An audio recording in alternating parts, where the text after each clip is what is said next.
तो चलिए स्टार्ट करते हैं। क्लास डॉट फॉर नेम मैंने लिखा हुआ है, com dot my SQL dot ये लिख दिया है। अभी हमें आईडी को फेच कराना है। आईडी को फेच कराने का कोड अब मैं लिखने जा रहा हूँ यहाँ पे। तो देखो, सबसे पहले आपने क्लास डॉट फॉर नेम को लोड कर लिया। ट्राई, आपने कैच नहीं लिखा क्या? ये किसका करली ब्रैकेट है? अच्छा, ये इसका करली ब्रैकेट है। कैच कौन लिखेगा? कैच भी लिखता हूँ। और एक क्लास है एक्सेप्शन नाम की, वो भी लिखो। और ये करली ब्रैकेट, और लास्ट में फंक्शन का करली ब्रैकेट किधर है? हाँ, अब ठीक है। बस रिटर्न कराओगे कुछ फ्यूचर में आईडी को, रिटर्न आईडी लिख दूँ क्या? रिटर्न आईडी रिटर्न करोगे, और वो आईडी किसको मिलेगी? वहाँ पे नीचे आपने जहाँ से फंक्शन को कॉल किया। कहाँ से? एक बार दिखा देता हूँ आपको। ये देखो, यहाँ से, यहाँ पे मिल जाएगा जो भी वहाँ से रिटर्न होगा। आते हैं वापस से उसी कोड पे। कहाँ गया मेरा कोड? हाँ, ये कोड है मेरा। तो अभी मैं सबसे पहले यहाँ पे क्या कर रहा हूँ, ये सेव करता हूँ। ये देखो, आप इसी प्रोसेस में जाओ, ऐसे ही जाओ। सबसे पहले अब आपको क्या करना है, एसक्यूएल कमांड लिखनी है। स्ट्रिंग एसक्यूएल, यहाँ पे एक मेमोरी बना रहा हूँ। SQL is equal to select maximum जो नंबर होगा आईडी का। अच्छा, सबसे पहले आईडी 1 होगी, फिर 2 होगी, फिर 3 होगी, फिर 4 होगी। तो आपको लेटेस्ट वाला चाहिए ना, हर बार वो बढ़ता रहे। आपको लेटेस्ट वाली अगर 4 है तो उसको बढ़ा के 5 करोगे कि नहीं? तो हमें मैक्सिमम क्या है? 4 है मान लो। तो मैक्सिमम वाली आईडी मिलेगी फ्रॉम कौन से टेबल से? Sign up. ये हो गया semicolon. Select max ID from sign up table, मिल गई। उसके बाद आप ना एक क्लास होता है स्टेटमेंट नाम का, उसका एक रेफरेंस वेरिएबल बनाओ। स्टेटमेंट S1 या फिर ST लिख देता हूं, equal to con dot create statement. Create statement नाम के फंक्शन को भी कॉल कर लिया। अब जब आप क्रिएट कर ले रहे हो, अब कौन एक्सेस कर रहा है? ST। कौन का रोल खत्म, किसको दे दिया? ST को। ST डॉट एग्जीक्यूट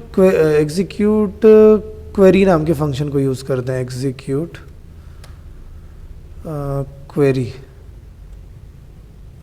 क्योंकि आपको निकालना है ना। क्यों? आप वहां से एक निकालोगे कंटेंट को।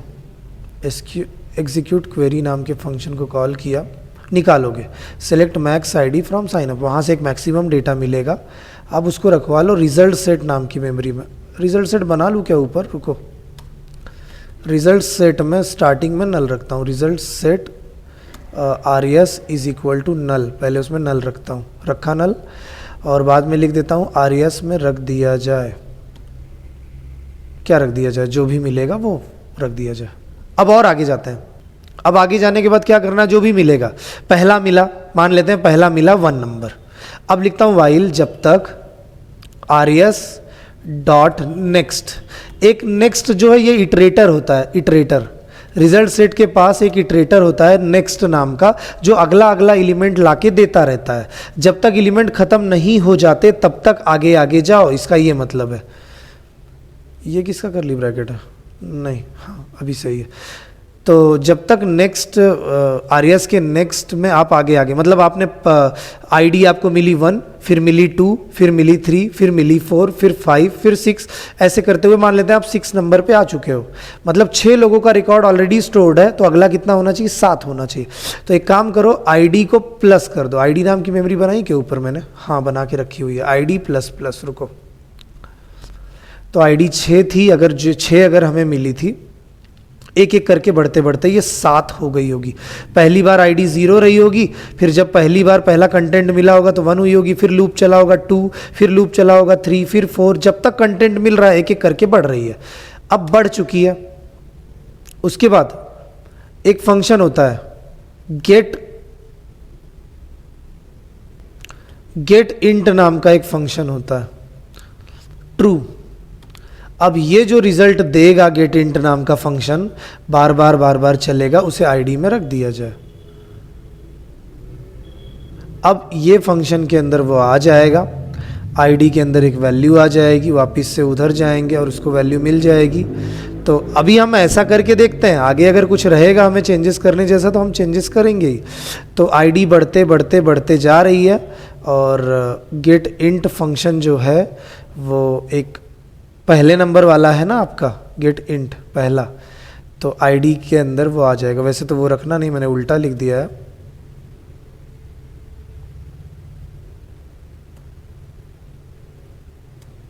नहीं, रहने देता हूँ अभी इसे ऐसे रहने देता हूँ, जब हम चलाएंगे तो हम चेक कर ही लेंगे। इसे मैं सेव कर लेता हूँ और यहाँ पे 1 पास करता हूँ बस। ओके, सेव किया। उसके बाद आप कैच के अंदर जितने भी कैच आपको दिखाई दे रहे हैं ना, स्टैक ट्रेस नाम का फंक्शन यूज कर लो। st डॉट प्रिंट, अरे st नहीं, ई डॉट है, E dot print stack trace dot com, ये फंक्शन कॉपी कर लो। स्टैक ट्रेस बस कॉपी। इसको मैं और कहाँ पेस्ट करूँ, और ट्राई कैच और कहीं लिखा है मैंने? हाँ लिखा है ना, यहाँ पे।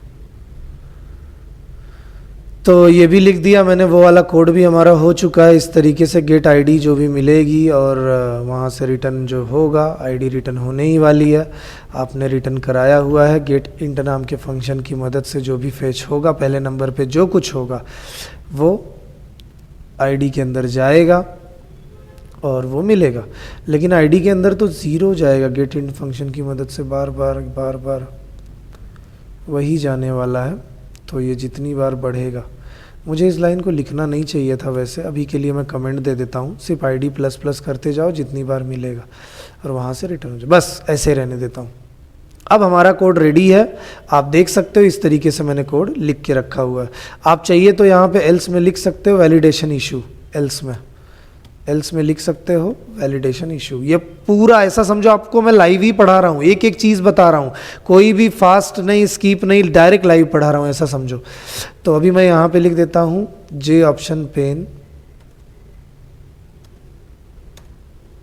डॉट, उसके बाद हमारे फंक्शन का क्या नाम है, जे ऑप्शन पेन। जैसे आपने अभी कुछ देर पहले ही यहाँ पे यूज़ किया ना नीचे, वही वाले फंक्शंस को आप यूज़ कर सकते हो। कौन सा, ये क्या है पढ़ो, शो मैसेज डायलॉग, कॉपी कर लो जल्दी हो जाएगा। कॉपी कर लिया, शो जे ऑप्शन पेन कहाँ गया, डॉट यहाँ पे पेस्ट करता हूँ, हो गया। हाँ रिकॉर्ड नहीं, यहाँ बोल दो validation issue, validation error, validation issue बोल देता हूँ,